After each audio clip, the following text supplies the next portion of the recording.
Hi there. How are you? I'm good, thank you. How are you? Yes, I think so. I'm having a kind of off day today because I worked really hard yesterday. So I'm a kind of vague, which is really nice. I was going to say, I like vague. Yeah, I love vague. It's So also, what kind of a week? Go ahead. Sorry, what did you say? I was going to say, it's good to be vague because it takes us out of our planned and fixed and everything is beautifully arranged. Yeah, yes, That's nice yes. to be sometimes. I totally agree.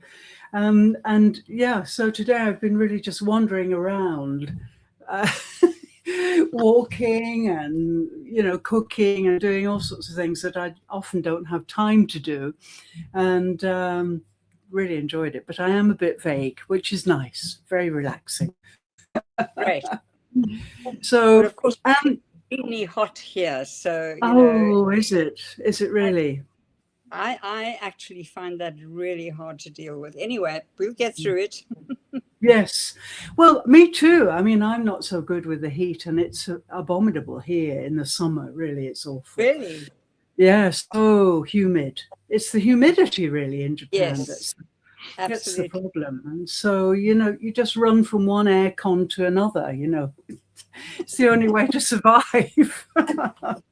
So I try to get away in the summer if possible to a cooler place. So if you go north to Hokkaido or something, it's kind of English temperatures there, so I can manage that. But Japan can be really Well, maybe exhausting. you can plan to come and visit us here sometime. Yes, well, I definitely want to, and I will.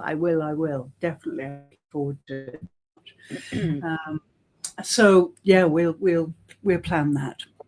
So what I can see, we've got a comment. Let me just see who this is. We've got, Dr. Bushan is here again. Wow, super. He was here yesterday in Your Body is Your Business Plan, if you remember, Margaret. Right, yes. He's a fabulous Vedic scholar, and he posts the most extraordinary things about the kind of Vedic way of living and so on. So glad you're here, Dr. Bushan. Thank you. So today, what are we going to talk about? I would like to mention that the topic of my master's degree. I'd like to just talk about it for a second and get your feedback. For my master's degree, I produced a long thesis on autistic language. I think I mentioned this to you before. No, this is the first time you've mentioned it to me. Okay. And I was trying to describe how autistic children and people can become a sound. So, and we talked about this vaguely the other day, this idea that music can so totally absorb you that you become that music. And I've certainly experienced that, and I think you have too. But I tried to put that in writing. And it completely defied description. And so various supervisors talked to me very privately and rather concernedly and said, we don't really know what you're getting at here. Can you write it again? So I did about 5 or 6 rewrites of this. They still didn't get it, because it's really in a gray zone, I think, between psychology and physiology and, what we know about autism, which is not very much, to be frank. And so they couldn't get it. Since then, I've talked a lot to people who do get it, like you, for example, and many other people I've mentioned, that, we can become something that we're focused on. So, the first thing that flies into my mind is somebody weaving. I don't know why, but it does. So, you've got this loom and you've got the foot Yeah. pedals and all of this, and it's so intricate and it's kind of growing so beautifully, probably with all these intricate stitches. And I've talked to a couple of weavers who are kind of in their element when they're weaving, because they're producing this intricate thing, and they agreed, they become what they're producing, what they're creating. And in fact, when I go back to my Indigenous experience, yeah, Aboriginals do the same when they're creating their dot paintings, which are really quite famous now. They become each dot, and they say that this is my spirit, here it is, so they become that painting. And so it's really difficult to part with it, to sell it or anything like that, and it becomes part of their kind of trappings, if you like. And I think that, if I may interrupt there, just please, is that we can produce, and it can be so much a part of us that we do not want to let go, and yet we need to be able to let it go and let it become part of the universal energies. Like music, I mean, composers obviously write from their souls, what I call their souls, and it is an expression of who they are as much as a sharing. And I think, as I noticed, you used the Mala too as introductory music. And I had this incredible experience actually the other evening. tell us. It was actually the 7th of the 7th month, and that in itself is quite significant. And I was reading a book about the afterlife and switched on the radio because I like to have music in the background when I'm reading. And blow me down, they're playing the Resurrection Symphony by Mahler. And I thought, we call it coincidence, and yet it feels like a weaving together of energies. Absolutely, yeah. And I also had a thought about it. Do I need to interpret it? No, I don't need to interpret it. Just to accept this is, and just enjoy the symphony, because I absolutely love it. And it's in our favorite key, which is C minor. Yeah. That's another thing that was interesting, I think. Wow. Yeah, I think it's hugely significant. And, the fact that Mahler called it the Resurrection Symphony is amazing, I think. And so you in some way were resurrected, I guess, she stuttered. And but you raise again another really interesting point, is that we tend to think of our lives as a linear, we get born, we live, and we die, and so on. And yet we go through these cycles throughout life. And we don't have to be aware. Of course, we don't have to. However, awareness, I think, helps us sometimes to understand the mysteries that we encounter, and that sometimes can be very confusing. Absolutely. And I think, you're talking to the converted, because I really don't believe in linear time at all. I think it's a hoax. I refuse to believe in it. And it's a belief, isn't it? That we measure time in these little fragments of seconds. It's a belief. And if we allow it to limit us, then, and control us, then that, for me, is not acceptable. And so we do, forgive me, I'm going to interrupt here, but for many people, having limits and boundaries helps them to feel safe. And again, it's where our uniqueness as human beings comes in, is that, we can limit ourselves if that helps us to feel safe and helps us to manage what needs to be managed.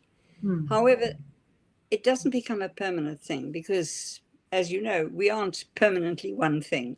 We're shifting, and our energies are shifting all the time. And We can be open to it, or we can be closed to it. It's our choice. Yes, that's right. It's our choice. And, you know, it's nice to discuss theories of the universe and so on.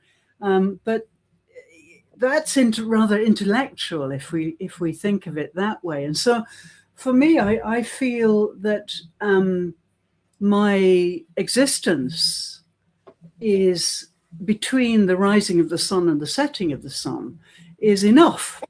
You know, that's enough for me. I don't need to measure it. I don't need, of course, I'm not saying I don't meet deadlines and so on, but I do that kind of on autopilot really now. I can switch that over to another, you know, to either to AI or to autopilot in my own way of living, or even to my VA. So, you know, I can deal with it. That's fine. But for my own edification, if you like, or for my own sense of being, I'm very happy to just be this creature who is awake from sunrise to sunset and then sleeps when it's dark. And that, for me, that is so liberating, really, because I don't have to, you know, measure, because I feel that the intellectual mind is constantly measuring and comparing, and if you let it go on doing that, then it will dominate you, and you'll burn out, because that's not natural to me at all. It's sorry, yes, go on. Yeah. No, I was going to say, but again, the individuality, as we've spoken about before, like our fingerprints, is that there is no one size fits all. And it's so important that we find our own rhythm, our own way of coming into and going out of the various experiences that we have. And some overwhelm us. And it's that ability to manage what is happening, that we don't become so overwhelmed that we become, you know, morbid almost, that we can't do anything, or sort of paralyzed, you know. And that from that place, it's very, very difficult to manage our lives the way we would choose to, so that life ends up by managing us. Yeah, that's right. I really think that that's how it is. Yes. And so we get dominated, we get, overwhelmed, even bullied, you know. And people have these conversations with themselves in which they say things like, no, you can't do that. Try it this way. You know, there's all this kind of, you know, argy-bargy going on, as we say in the north of England. And, you know, people are not experiencing reality directly. Now, this is my big thing at the moment, this, you know, the direct experience, because for me, music is direct experience. I receive it fully, you know, and there's no substitute for it. There are no words I can use often. It's just a direct experience, a concrete experience. And people don't have very much direct experience in life, I find. They're looking through filters all the time. There are lots of filters. Yes, and I know that we need to be able to manage, and we need to kind of arrange the way we see things so we can cope with everything that goes on in daily life. But I think direct experience is so important for our unconscious mind, if you like, our unlimited mind. And yesterday I had a real experience of this, if I may just share this with you. Once a month, I run a kind of English gathering in Japan here, and it's local, and it's at a place called Smile Kitchen, which I think is rather good. Love it. And so all these people come together, and it started off with like 6 people or something. And now we've got 30 or something like that, and they come. Lovely. And what I do is of course, I'm the only foreigner. Some of these people have good level of English, some are complete beginners, or they think they're complete beginners. They're not actually. And so what I do is I do embodied English. So instead of, and yesterday it was so funny because several new people came, and they came with their notebooks and their pencils, they're sitting there ready to receive the knowledge, So I said very delicately, I said, you won't be needing that. Oh, but we can't remember. We won't be able to remember.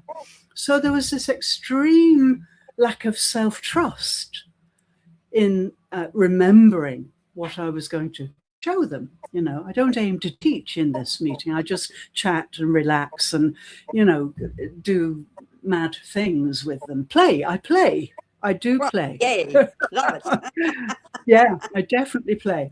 So anyway, these 3 newcomers put their notebooks away very reluctantly and looked at me in a rather scared way. And then we started. So yesterday we dealt with numbers, and I think you inspired me to do this. I often do numbers with people because we can work on pronunciation, we can work on mouth shapes, and it's good fun. So we went through the whole thing and we did lots of practice. And by the end of about an hour, all these people at varying levels of English could say their telephone number fluently in wonderful English with no accent at all. That's incredible. Yeah. And so they're all sitting there kind of looking bewildered, really. And I'm really encouraging them and saying, excellent, excellent. And somebody afterwards said to me, well, how did you do that? I said, me? I didn't do anything. You did it. And what you did was you took a direct experience of English and your body remembered it. Your body will remember it. And she was amazed. And she said, but what about remembering here? I said, no, you don't need to do that. I've learned Japanese in my body. I've never had a Japanese lesson in my life. So I've learned it by listening and absorbing it around me, surrounded by it, And I said, I'm giving you a direct experience. And she cried. She said, well, it was so wonderful. Couldn't you do it again? So I said, yes, of course I will do it again. So I'm teaching them to sit back and really directly experience English in the way that we direct experience music, And I think, Lyndon, if I may, what you're describing is whole body learning. Yeah. That it isn't just, happening in the brain, that we're actually through movement, rhythms, all of those sort of things that vibrate and resonate with us. Memory doesn't have to be forced. We don't have to visualize it. It just becomes part of us. Yes. And isn't that the very best way to learn a language? Certainly. I mean, I've, studied language learning methods and so on, and they're always totally intellectual. There are a few exceptions, but mostly intellectual. And so people write lists of vocabulary and they try to memorize them before they go to sleep and all of this kind of thing, But really, until your body is quiet enough to listen, and that's what I did with this group yesterday. I got them to really just rest for a moment or two and breathe. And I said, now we're going to begin an English experience. I said all this in Japanese, by the way, which apparently went down okay. So there we are. And then at the end of this, I said to them, okay, now this week, because they're all housewives, of varying kinds, when you're vacuuming, when you're cleaning, when you're washing the dishes, preparing the food, please repeat your telephone number fluently, smoothly, quickly. And that's it. That's all. And so they were so amazed and didn't really want to leave before they be sure they would remember.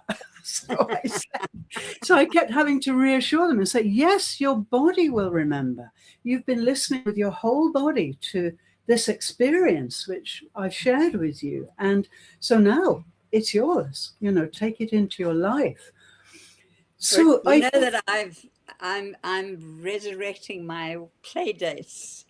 Yes, I do. Yeah. Used to do during COVID, because somehow as adults, play is not quite the thing. It's being a bit naughty, or it's being, it's something you do in your off times.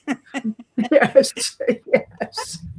Whereas because play incorporates the whole body, and so it becomes much more of a learning automatically, as we don't have to sort of force it into the brain. And it's so effective, so incredibly effective. And that another person said, "Oh, but we had such fun." So I said, "Well, that's the point. We need to enjoy English." "Oh, I've never done that before," she said. "I've never experienced that before." So, of course, the Japanese ways of learning things are very serious and traditional and so on. And there aren't many experimental people around, except me. But it made me feel so sad in many ways that people don't have the opportunity to experience directly anything very much. It's all filtered. It's all, categorized and so on. I think that has been almost a way of keeping life safe. It's predictable. Yes, yes. It's all about safety, isn't it? You've actually reminded me of, this is going way back to the end of my school days. I had lived in Ireland for a while and not learned Afrikaans, which is the second language in South Africa. But I needed to have that to pass my matric, my final exams at school. And I was really, very English school. So there was nobody there that I could actually speak the language with. Anyway, 6 months before my final exams, we had a new teacher who came to us, and she would not speak a word of English, but even better, in our classroom, we had a piano. And so I got to play, and we sang songs in Afrikaans. And that was how we actually became more and more familiar with the language, and we all passed. Brilliant. And that was 6 months. All did our final matric. And that playfulness again, it's not sitting at your desk learning and but just singing the songs and picturing what the songs were describing. So a kind of visualization as well. Wonderful. Yeah, you see, we've got the wrong idea about language learning. And I've been fighting against this most of my teaching life, really. But now I'm really confident that it's all about direct experience. And certainly with my students here in Japan, absolutely about having fun, getting to know people and relaxing as human beings together, not just teacher and students, which is the traditional way here in Japan. And all of that really constituted play and enjoyment. So the kids loved the classes and they always came and we always had a great time. So I think a lot of my mission in life is to make sure that people have a direct experience or two in their lives, so that they can really feel their bodies and their spirits and really get back into touch with our authentic, natural state, our naturalness. Using the body, of course, also alters the biochemistry internally. And that, I was so thrilled that I did this course on physical intelligence, which is, the ways in which we can actually alter our mood, we can alter our state through movement. And it's also, in a sense, playful, because you are incorporating the entire body. And Interesting. I just suddenly noticed something now, that I often use my hands, and that when I'm talking, particularly if I'm wanting to explain something, that my hands, I can't keep my hands still. Yeah, I'm the same. I'm the same. And it's funny because video specialists will say, when you're on a video call, don't hide your hands, show them, scratch your nose, do things with your hands. Really? Yeah, that's the latest trend. So, we've got all these kind of Zoom rooms with just head and shoulders, completely static, only the mouths moving, ventriloquist dummies they look like to me. So, yeah, I think it's superb if you bring some movement into the screen and, remind people that you're a human being. You're not just behind a camera sitting like a ventriloquist dummy, So, yeah, it's great. And it's natural. You do it naturally, you see. And playfully, there's always a laugh, and it's great. Well, and of course, laughter alters our internal biochemistry quite profound. Yeah, Wonderful. Yes. And yesterday, I have to say, at this English event, there was such a lot of laughing. They were laughing at themselves, they were laughing at me. I was playing the fool a bit, and passing balls around and doing lots of kind of action stuff, and so much laughter. In fact, we were told to be quiet because it was so noisy because of other people in this cafe. It's like a huge wooden cafe, and we occupied a big corner of it, and we were having such a good time that other people couldn't concentrate, so we had to try and tone it down a little bit. But yeah, it was so joyful, and everybody went away energized, and their biochemistry certainly totally changed since the beginning. Because there isn't space for the anxiety and the the cortisol and the sort of anxiety provoking chemicals when we're having fun. That's right. And it's so simple, isn't it, really? And again, I want to go back to the music, and for me, what is so powerful about music, because it is not a language that we have to understand exactly. We can interpret it in our own way. And hence, this music appeals to you, and that music appeals to somebody else over here, that we have this variety of tastes and genres that are particularly appealing. Doesn't mean to say we don't enjoy other music. No.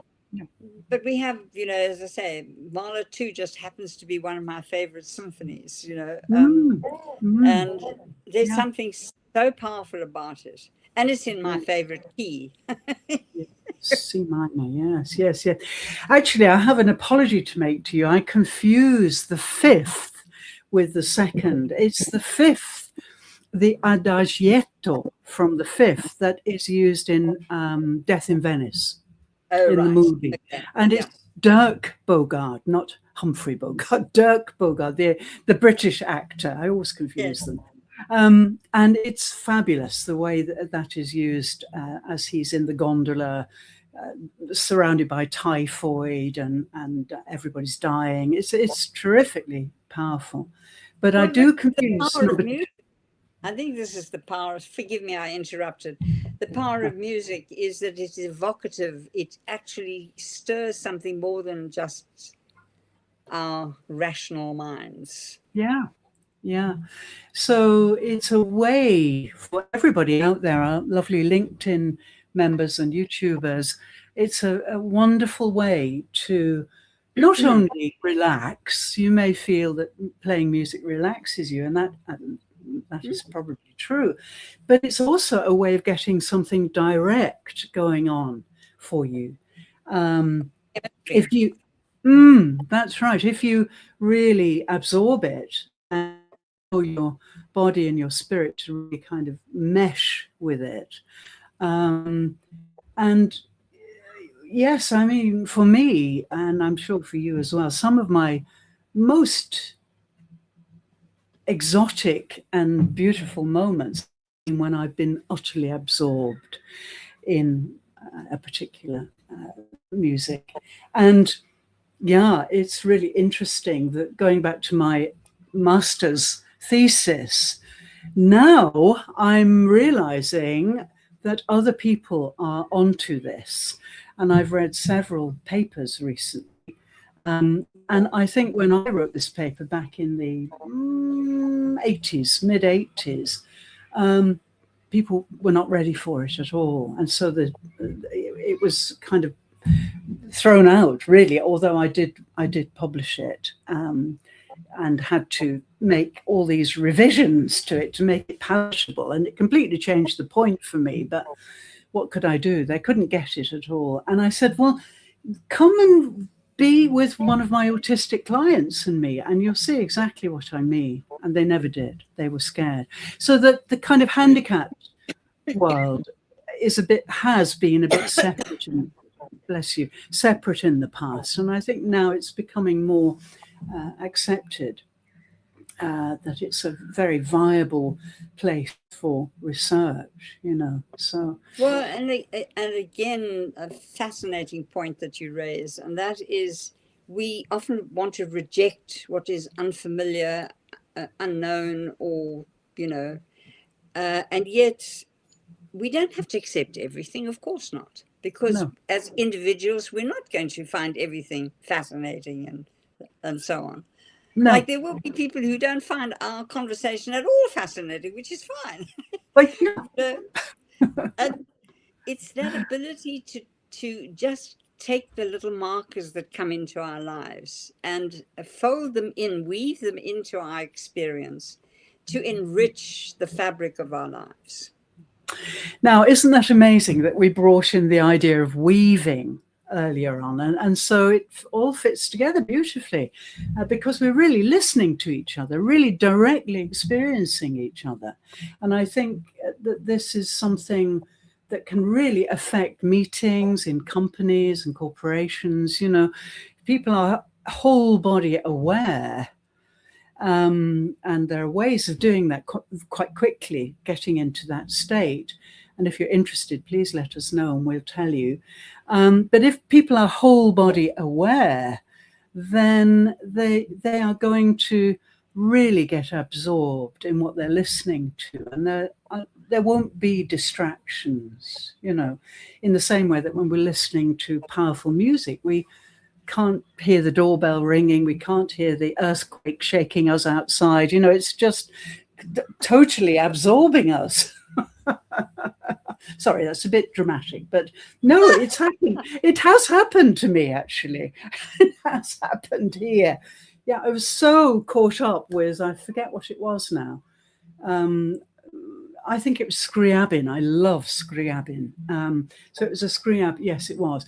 And yeah, I was absorbed. And then I kind of noticed something strange happening under my feet, but I couldn't be distracted. And yeah, there was quite a big shudder. And people ran in, grabbing me and saying, come on, we got to go. But we didn't have to go in the end. But no, I couldn't be distracted from it. Same way as autistic adults and children cannot be distracted, and they usually are pulled out of the session screaming by their carers because there's another client coming, because they're so engaged, So there's a lot to be learned from the handicap world. There really is. Well, and I think from everything we can learn, or we can choose not to. It's really a choice. Yeah, that's true. And I think that's a really good moment to end on. I can't believe it's gone so quickly, but it has, as usual. Any final messages to our lovely audience? We've got no more comments, but Dr. Bhushan is saying, good one. I think that means he really loves the conversation. So that's great. And Dr. Bhushan, I hope you'll come and join us one of these days. And maybe come and play with us. Yes, come and play with us. I bet he's laughing now. Yeah, I mean, this is so good, and we're getting so much encouragement from many, many people who love this topic, because it is so wide-ranging and so all-encompassing, you know. So I'm so thrilled that we're doing this. It's great. Okay, my dear, better let you go, and I hope you have a wonderful weekend ahead. And thank you. You too. Thank you. I'll be in touch, and I hope you stay cool. Sending you lots of Arctic wind. Okay. Thank you. Bye for now. Bye. Thank you so much, everybody, for joining us. And we'll be back again, as usual, next week. In the meantime, you'll find lots of clips coming out from this conversation. And if you need any more information about anything we do, please contact us. We're always available by DM. And certainly you can book a call to talk to us too. So if you've got concerns or you want some kind of guidance, please get in touch. So thank you so much. I'll bring on the Mahler again. This is Mahler's second symphony, and it really is an extraordinary symphony in C minor. And it may move you into an extraordinary direct experience of life. Thanks so much. Bye for now. See you next week.